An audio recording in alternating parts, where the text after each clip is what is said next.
Görüşürüz. Görüşürüz falan. Uğra.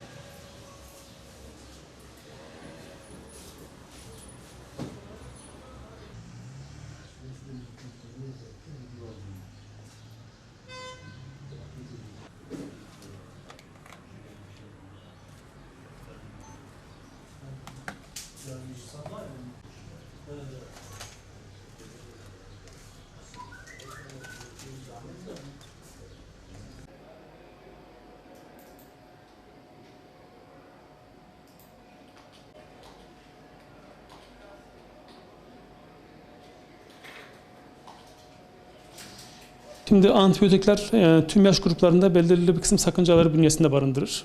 Burada yani bütün ilaçlar için kullandığımız bir kavram vardır.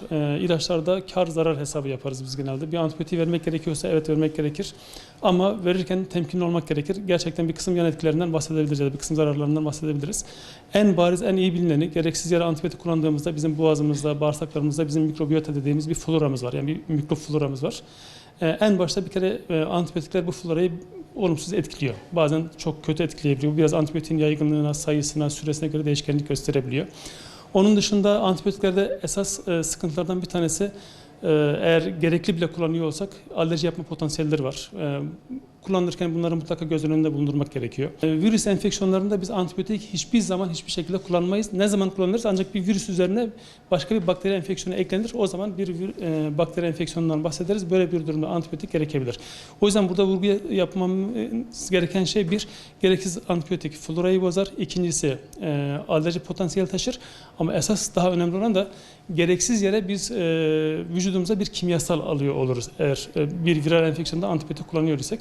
O yüzden burada biraz hekimlerimize müsaade ederek, onlara durumu çok iyi anlatarak, gerçekten bir var olan enfeksiyonun viral bir enfeksiyon mu, bakteriyel bir enfeksiyon mu olduğundan emin olarak antibiyotik tedavisinin düzenlenmesi son derece önemlidir. Çok yeni doğan bebek, süt çocukluğu ayrımı yapmıyorum. Bu risk bütün hasta grupları için aslında söz konusu. Bizim Türk toplumunda şöyle bir yanlış kanaat var. İşte her hastalıkta, her üşüttüğümüzde antibiyotik gerektirir gibi bir yanlış bir kanaat var. Bu vurguyu çok iyi yapmak istiyorum. Hasta yakınlarımız, ebeveynlerimiz özellikle çocuklarımızın anneleri, babaları, hekimlere, sağlık çalışanlarına antibiyotik yazdırılması konusunda kesinlikle ısrarcı olmasınlar. Gerçekten gerekiyorsa antibiyotik kullanalım. Bizim geçirdiğimiz enfeksiyonların çok büyük bir çoğunluğu viral enfeksiyonlar. Yani bu şöyle söyleyeyim, üst solunum yolu enfeksiyonlarının %60-70'i viral enfeksiyonlar. Bunların çoğuna antibiyotik gerekmiyor.